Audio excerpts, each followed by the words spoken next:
Greetings everyone, this is Force your top tier tips, and I welcome you to your prime spot for tips and tricks that help you level up at Dead or Alive 6. Alright, version 1.13 has dropped and it adds a lot of kind of like neat little features right here. Like for instance, you can now press the square button, you can go straight to DOA Central's wardrobe section and like check out stuff like Momoji's new Halloween witch costume here. Out and like other stuff like that, and there's the usual kind of character balance tweaks and bug fixes and like fixing glitches like that, like Team Ninja always does. So yeah, cool stuff like that. So before I go on to the character quick tips, guys, I do also want to just say that this video is endorsed by Smart Esports and Trollcoin. Anyway, let's get to it. Christie.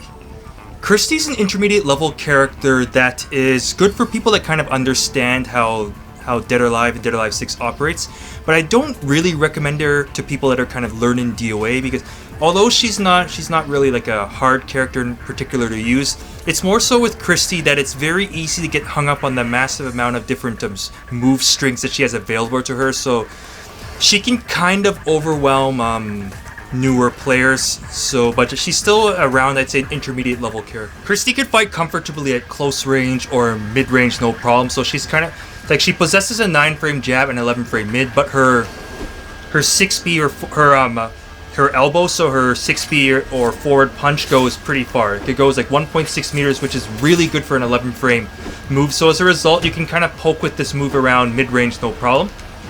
Pretty much almost always go for the first two hits.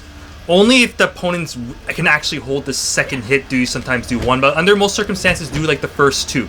After you do the first two, for instance, there's also the jab strings, elbow strings, but let's say for instance you do 6 PP. If you press down P plus K or up P plus K, you go into Christie's Jakayo stance, which I'm just going to call JAK stance. So excuse me if I say that Christie likes to jack off a lot. So with Christie, generally what you're going to be doing is either doing stuff like just, well, PP, but you can either stuff like 6 PP or 6 PP Jakayo, and then Jakayo you have numerous options. The main option that you will likely do is you could do stuff like 6 PP Jakayo 4P, you could do 6 PP H plus K. Both of these moves right here are advantage if blocked, +4 or +2 if you want to go to back turn. Alright, the Jakayo H plus K is new. This one is new. Let me just get it right. So after this, you're either going to do P plus KP. Now you're neutral. With a 9-frame jab and 11-frame elbow, you might as well be advantage against most characters. So you could jab or elbow usually no problem without much worry about being retaliated hard. So that's what makes this one good, is that Christie's back turn game is good for continuing her pressure. And if you press back turn P, now you have a high option that leaves you at +2. Right here, you do have to be close enough. Like Christie is particularly dangerous, for instance, if she can get an opponent backed into a corner. After getting let's say Jakayo 4P blocked, you're now at +4. After this, you either start it up again, so either 6 PP Jakayo, 6K Jakayo can also lead into it, or the one that I do tend to recommend is either PKK Jakayo or PPPP. Let me get it right. Or PPPP, yes, that's 4 Ps into Jakayo. These two ones are used to keep the opponent off balance, because if you end up finishing your strings, you can leave yourself unsafe. Like so, like even if the string does have like a little mix-up at the end. However, it is possible for the opponent to, if you do it predictably, the opponent can actually stuff your Jakayo. If they do like a fast track and move, or even just do like a fast elbow, they could stuff your follow-up. So that's why sometimes you have to mix it up by just doing 6 PP. Then you can maybe delay like a third hit to the string, because these strings that lead into Jakayo, the Jakayo is not the end of the string. It's usually like, well, before the ender. So same with like there's like PKK, you'll be unsafer. PKK 2K. I mean, you can either delay the string, and then you can go into Jakayo. So a big part about Christie is trying to keep your opponent off balance with string delays and string delays, free cancels, Jakayo mix-ups. Because generally the way how Christie tends to get killed is if she gets too predictable, and then the opponent can usually kind of hold freely against her, because even her strongest throws aren't really that strong. So if an opponent knows Christie well, they're going to be very defensive, and they're going to be very defensive, and they are going to hold against her fairly freely if they know her strings well. In close range on the opponent's block, your go-to will be PKK string. All right, you can stop at just PKK or do PKK JAK, and the low option is good for a low poke along with the 2 guard breaks that I showed you earlier. Or if you know the opponent's going to push buttons, then you can just simply do PKK and just finish the string right there. So that, I mean, that's fine, and that's basically what it's for, is to keep people. This is basically a big thing about Christie, is keeping people on the defensive. PP4P is good. Okay, not only is it a good track and move, but it also leaves Christie into her back turn stance. Don't let the -12 frames there or the super negative on block fool you. The opponent has to basically respect the follow-ups, which is a big thing with Christie. They have to respect PP4P 2K, and they also have to respect this string right here, PP4P PPP right here. So anything that looks like these machine gun fists leaves you at -5, 6/6 PPP. 3 PPP. Any of these type of moves, and there's also another one too, I think. Any of these leave you completely safe. So a big matchup knowledge with Christie is knowing that the machine gun fists are safe. So you basically can use them as a safe ender. But the main thing about this though is that you even have other options with it. So PP4P. You see right here, you have a chargeable guard break if you just hold down the P. But it gets even better. If the opponent's good at holding mid punch, then you can just do PP4P. Then you have JAK, press up. And to be even more cheeky, you can even JAK twice by doing like the P plus, let's say 8P plus K, 2P plus K. That is really good for opponents that when you do your JAK, they're good at elbowing you and stuffing it. Then do double JAK and you'll end up avoiding that. You can also be cheeky with like PP2K or PP2KP. See right here, so that's a low option that the opponent has to worry about out of the jab string. So for you have a high, you have PP4P. For a mid, it's just PPP. And for a low, it's PP2K. So that's a high, mid, low that you can do with Christie. So mixing up your opponent's really good. From mid-range, poke with H plus K. A normal hit or counter hit, you're plus 13. So that means that you can follow up with jabs. Or 6 PP, which is really good, so you have a couple options right there. This move is good if the opponent just whiffs something right in front of you or just poking. It's a 14 frame track in mid, so this move is really good, and it has a high follow-up also, and can be done up to 3 times, so it's a good move. Your go-to counter hit stunning move will be 6 PP. I know this move is just so good. 11 frames goes really far, so it's just like really good. You can launch with H plus K. 6/6 PP is also really good from range. I already showed you also that you get the different kind of let me try again. Options out of that. But yeah, if you get the opponent back into a corner, use 6/6T. See, this throw right here leaves you at plus 16, and the opponent has no wake of kick. So after this, you can do stuff like roll into a guard break, or you can just roll into anything, or just simply to hit the opponent with H plus K again. So you're in complete control when you hit that throw. Diego. Diego is a good beginner character because, quite frankly, he is one of the most straightforward characters in Dead or Alive 6. Diego is predominantly a close-range fighter. You could kind of fight around mid-range, even though the main point of him is to getting close and to basically just kind of like work the opponent over. Like his throws are pretty much excellent. None of them are really kind of based around frame advantage, but it's just simply he simply does a lot of damage with his throws for a character that is essentially a striker-based character. Like he has a 10-frame jab, a 12-frame elbow, and a 13-frame like 2P. Like that's really good strikes. That's really good strike speed for a character with like throws that are just like super dangerous. I mean, you can just like pummel the crap out of him. Unfortunately, before you can fight in close range with Diego, you are going to have to engage in the neutral game, so you're going to have to fight around mid-range. Alright, from mid-range, your go-to poke will be 4-4K. Alright, it leaves you at -4 on block in your back turn, so you're fully safe from punishment. When this move does connect, then you can bound the opponent and just body check them with forward P, and you get like solid damage just from that. So I mean, you're not really gonna have to be worried about long combos or anything with like Diego. Just do something like, just end up doing something like like 7k, which is a really good move. Just launch with like 3p plus k, so like anything like that. I mean, like, Diego is just really straightforward, and he's just a great character to learn the game with. To complement 4k from mid-range, you also have 1pp. See right here, this is both your go-to track-in move and your go-to high crush. I mean, if you're in close range, then yeah, you're going to use 2p. But anytime you need to high crush something, or if you're unsure if the opponent's going to sidestep, then use 1pp. If this move connects on counter hits or anything like that, then the second hit cannot be held at all, so it becomes a natural combo. So this move is just really good, along with like 6xp. 6xp is and 1pp are guard breaks, but be careful, you are negative, so you don't get buttons afterwards. If the opponent doesn't know your frames, then just mash to your heart's content. But otherwise, you have to respect the you have to respect the negative if the opponent knows, because they are going to try and jab you, elbow you, or 2p you back. In close range, you can pressure with 4pp plus 2 guard break, or it's also a really good track-in move, and your go-to your go-to track-in move and high guard break. Or you could just simply do something as simple as like PPPP. See, if you just simply do that on an opponent's block, you leave yourself at +6, but if you charge the last hit, you are at +19. So with +19,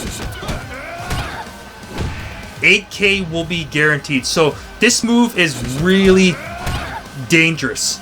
The last hit of PPPP is the same also as 236p.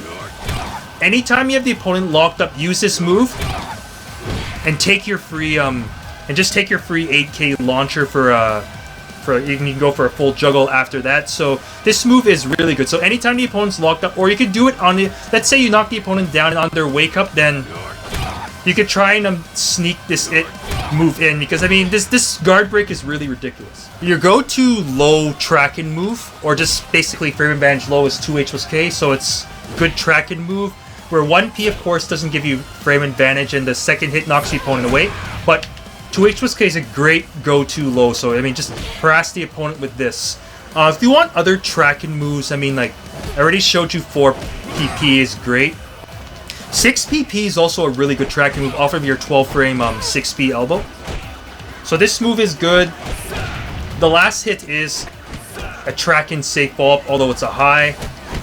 There is a kick option which is -7, so either ender you use, you're pretty much safe from guaranteed throw punishment. Since -7, of course, you can just fuzzy guard and you'll be fine. But yeah, with Diego, your objective is either to try and just poke with 6pp, or if you end up getting a stun or something, and then try and sneak in his really dangerous throws. Like, majority of his throws also can get like really dangerous wall damage.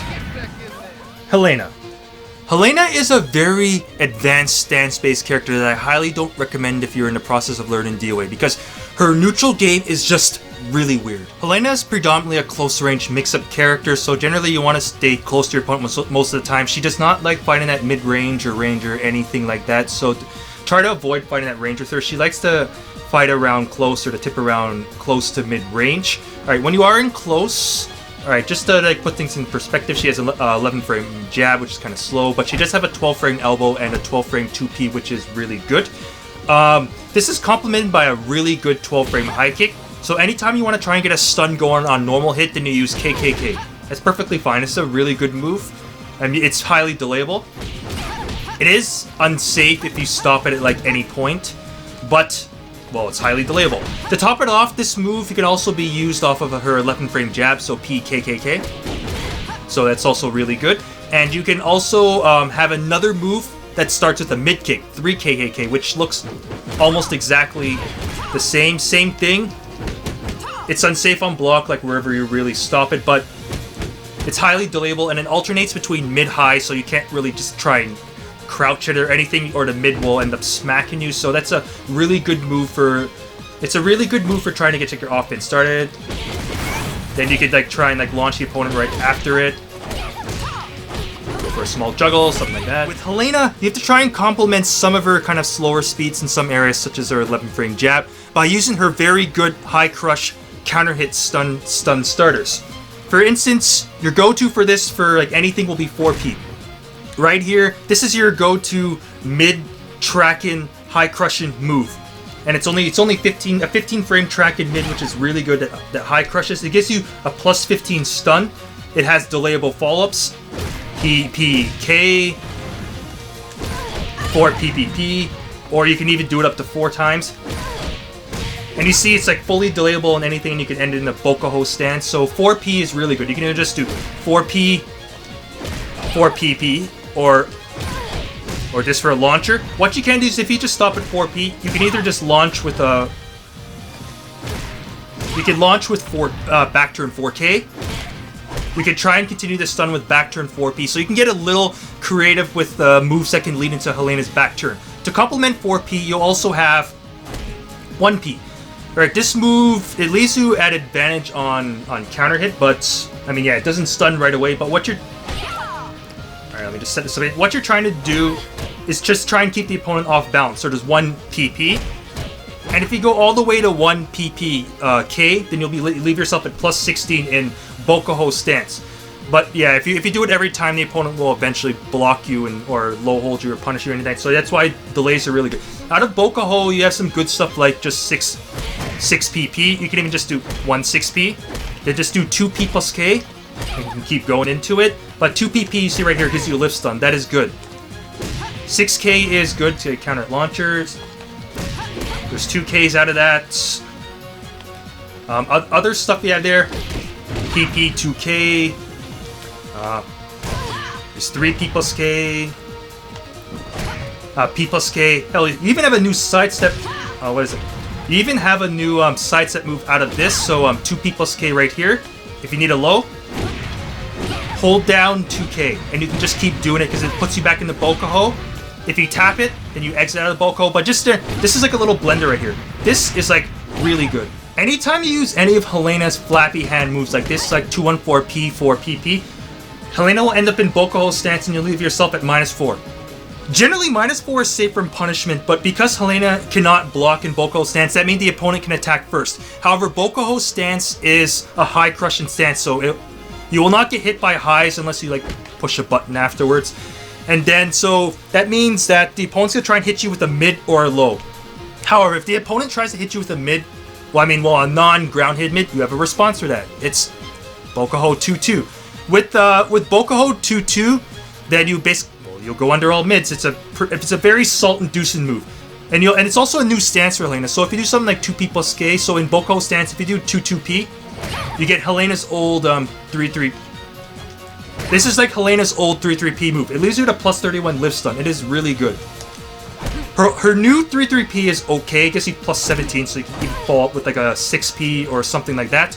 But yeah, going into Bokuho, using the Bokuho duck is pretty good to try and keep the opponents from retaliating with mids. And if you think they're going to do a low, which is the correct response, I mean, well, particularly a linear low or a linear move in general, you have this new sidestep move that I showed you. But yeah, with Bokuho's stance, I mean, like, Bokuho jab or 6P, and the animation even kind of looks the same.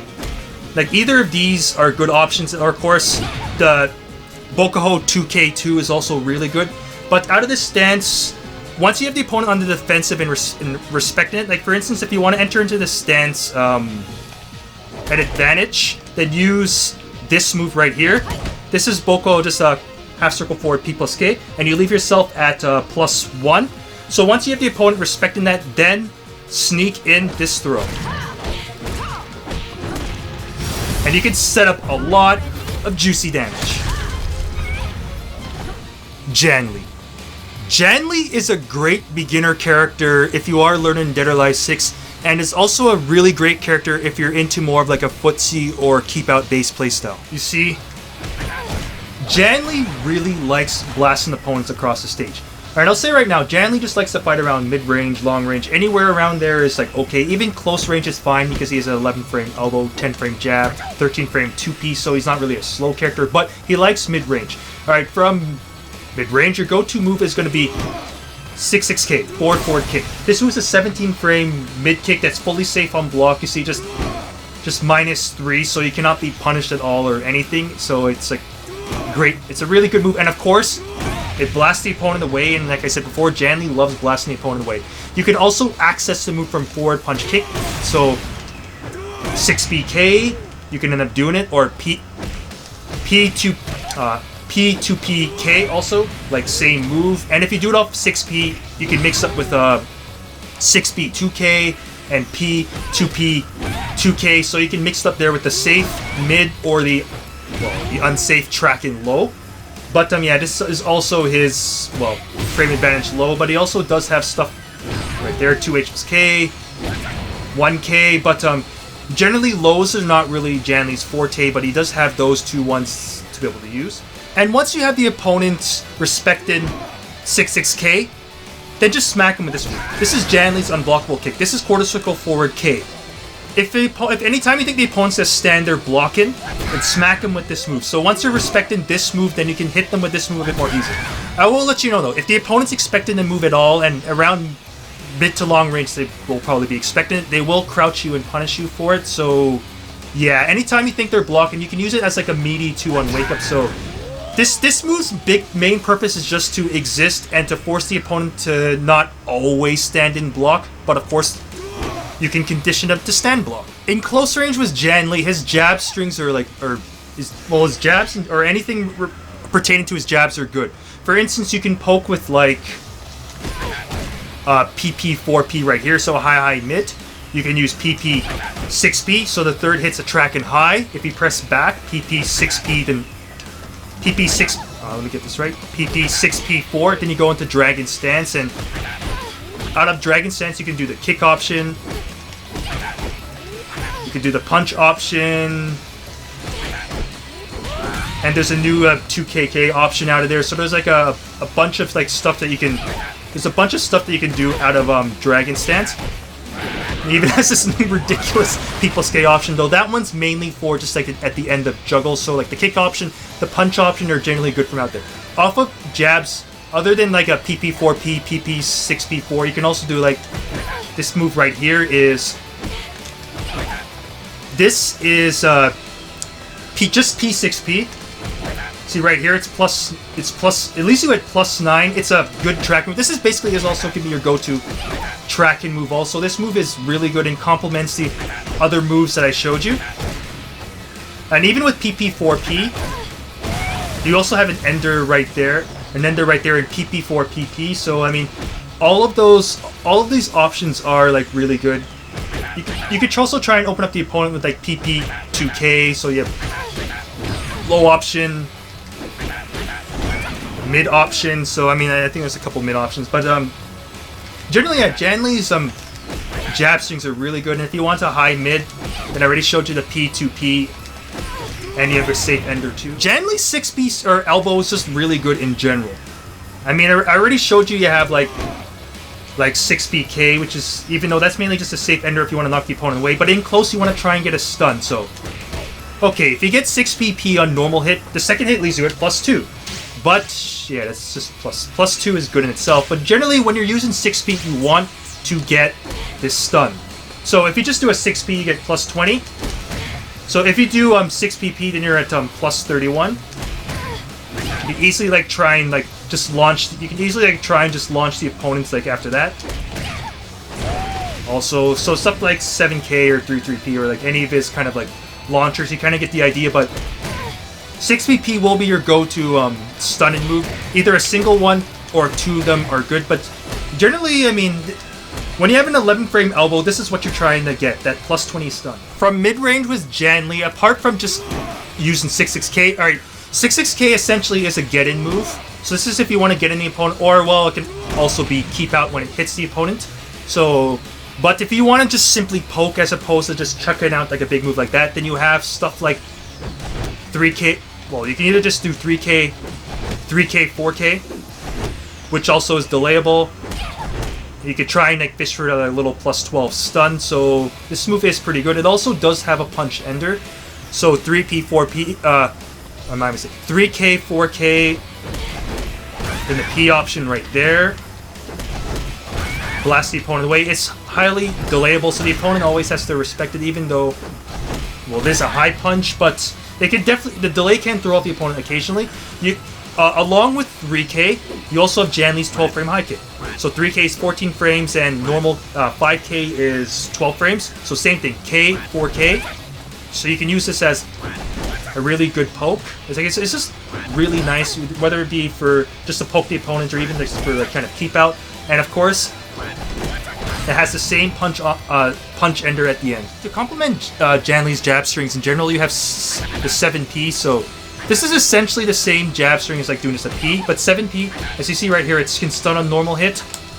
You have all the same options that you would normally have off of your jab. Right there. So any of the jab things I showed you earlier, you can do off this. So during the neutral game in mid, you could use this also, and the same thing is that, as you see, it steps forward. So you can use this also to kind of get in. So you can use it as kind of like a mid-range, kind of like poke-like approach. So this move is also really good. All right, now a really interesting tool that Jann Lee has is he has an offensive hold. So 6-6T, forward throw. You see right here, it's a 23 frame offensive hold, leaves you at plus 25. So it's obviously not as it's not as sneaky as like a 16 frame offensive holds, which tend to be really abusable. But having an offensive hold and stand-in offensive hold in general for a striker-based character is really good. So with this move, you could try and sneak in with like the 6-6 H plus K, and it goes into the dragon stance. So for instance, you can end up doing some like dragon stance shenanigans. There's like the K option and stuff like that. So basically, you can use that, or if you're at a wall, even stuff like P6P and stuff like that can also be used as a follow-up if you have the opponent cornered. So I mean, like, this can be very sneaky. But it's 23 frames, so it is reactable. So you have to use it anytime when you think the opponent's like really defensive and they're expecting like something else. I mean, so or you can do it on like your opponent's wake up. But yeah, this is still a pretty important tool for Jann Lee when he needs to get his offense started. So you basically can't play keep out all the time, especially if the opponent has the life. La Mariposa. Lisa is an intermediate character that, similar to Christie, is an okay choice for learning Dead or Alive 6 with, but if you are new to DOA, you can probably feel a little overwhelmed by her gameplay. Like, she's not necessarily particularly difficult to use, but it's just that she's not really straightforward either. Lisa is predominantly a mid to long range fighter, so essentially she doesn't like fighting in close range unless you're at the advantage. So generally what you want to do is you want to fight at range and you want the opponent to basically respect your space. Like, the way how you succeed with Lisa is either keeping the opponent on the defensive and like sneaking in her plethora of jumping offensive holds or jumping catch throws, or by basically just like keeping the opponent out or anything like that. A good move you can use to try and get the opponent to help respect your space is use this move here. This is 1 H plus K down back guard plus kick. Alright, the main thing about this move is I don't necessarily want you to actually just chuck it out. I mean, you can maybe do it once for show. What I actually want you to do is like what I just did right there, is press forward. Alright, this is actually just one of the moves you can use. Another move you can use is this move right here, 7K. This move is really good. Same thing. Anytime you press forward on these moves, you go into Lisa's run-in stance. And her run-in stance is basically called Carrera. And in this stance, she can like get different options out of it. The jumping offensive hold is one of them. Your go-to option out of it will be this kick right here. It is 6-6K or Carrera or Carrera 6-6K. This move is Carrera K. This move is really good. All right, you see right there, it's -6 on block if you just do it. But if you end up going to Carrera again, which you can do, so if you do 6-6K then 6-6 again, then you basically leave yourself at +6. Then you can basically like just keep doing it and try and like sneak in like a throw or anything like that. You also have like a punch option out of it too. You have a P plus K option, which admittedly you only use that if you know it's going to hit. So if the opponent's going to push a button, then you end up smacking him. Otherwise, it's actually an incredibly negative guard break because the move has a ridiculous amount of recovery. But your kick option is the best one. So for controlling space, 7K, 1 H plus K, and even if 1 H plus K gets blocked, you're at frame advantage, even though there's a massive amount of pushback, so you can't really do anything with it. But it's just basically for controlling space, and for in close range or mid range, then you can smack the opponent with this move right here. This is your 12 frame mid. This is 4 H plus K. All right. So this move right here is a 12 frame move that does 40 damage. So that means it beats out 12 frame elbows or 12 frame moves that deal less than 40 damage. The only thing that you have to worry about basically are, well, 11 frame mids. I mean, of course, like jabs will beat it out because they're fast. But for any kind of mids or anything, and this move actually I think has some high crush capability. I'm not sure how consistent it is, but I think it might be able to crush some highs. So yeah, this move is just a really good move for basically getting the opponent to respect your frames in close. This move is really good, and of course you press forward, you go into Carrera stance. Hell, if this move actually gets blocked, let me just show right here. It pushes back a lot, so the opponent has to dash up in order to do any sort of like punishment to you. So if this move is hard to throw punish, like you have to like dash up 60, I think is like the dash up like 60 is like the kind of like only thing, and I keep getting that move. So as you can see, it's kind of weird. So the opponent has to try and punish it with a striking move. Lisa is slow, so getting the opponent to respect your space is quite important. But if you do find yourself fighting close, then I'll just let you know right now, she has an 11 frame jab, a 14 frame elbow, a 13 frame 6K, and a 12 frame, my mistake, 16 frame 2P. Yes, I said that right. That's 16 frame 2P, and it's like, I don't think it's even advantage on hit. Like it's, alright, well, it's +4 if it connects on, if you were connected on counter hit, but on normal hit, just 0. So yeah, in close range, I mean, you could do like 4PK, and you have a follow-up, so like, this could be used as like a go-to tracker move along with the awesome 1P. So you have 1PK, 1PP, and the string can actually just keep going too if you want. If you want a low option, there's 1K. As you see, it's negative on normal hits, so this move is generally used as a high crush. I'll just say right now, when it comes to low pokes, Lisa's really not really that her low game is not really that good. But as for other moves, in close range, you can do stuff like her jab 4, PP4. So this goes into Lisa's back turn stance. Lisa's back turn stance is good because Lisa possesses one of the best booties in DOA. 4P+K from back turn. Back turn, 4P+K. A 12 frame booty attack mid that leaves you at +18 when it hits, and when it's blocked, when you're blocked, like wow, it's -1 at range, but in close you're -2. So I mean, like, hell, you could use this move from range if you wanted to as like a get-in move, and because you're back turn, if you press 4 forward, then you can end up like creating space. So that move is really good. So if you do actually have him back turn, you have other moves such as a throw. It catches standing opponents. You have your jab. I already showed you the booty, or the K's, not really as good, but you have this thing right here. This is back turn 8P+K. It's a +17 guard break that ends up like flopping down. And it looks a lot like Tina's move, which does not provide that much advantage. With +17, what does that mean? Free elbow. So I mean, like, this is like really good. So that includes elbow strings like this one right here. This is 6BK4. You see right here, you're at +22 after 6BK4. Alright, this move here is just like 3K. Alright, right here, it's -8 if it's blocked. Do 3K4. Alright, you're now -3. So you're fully safe on block, and again, back turn, just back away. So this move is a really good... 3K4 is a really good...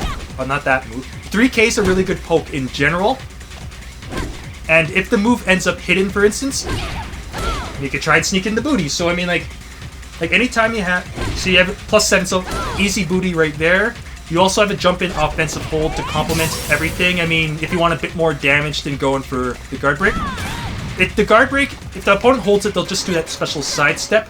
But, well, generally, yeah, if you know they're going to be standing blocked, then do the offensive hold. If you want to end up, like, if you want to get that 6B stun, then use this.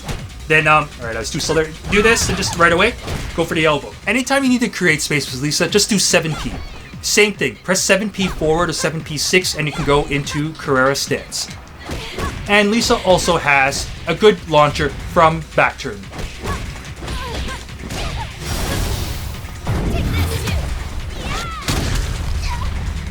Alright guys, that's it for part 4 of the Character Quick Tips guides. Again, I want to thank Smart Esports and Trollcoin for endorsing this video. If you have any further questions, feel free to contact me on my YouTube, Twitter, or Twitch, so that means leaving a very delightful comment down below. You can also contact Force Nature on freestepdodge.com, and be sure to check out my full character guides, along with my top tier tips, advanced and beginner guides, to get a nice little overview of this gorgeous game that is Dead or Alive 6. And if you would like to support the channel, feel free to join top tier fighters. The support does help, and I do appreciate it. Anyways, this is Force Nature signing off. Thanks for tuning in, and I will see you next time on Top Tier Tips.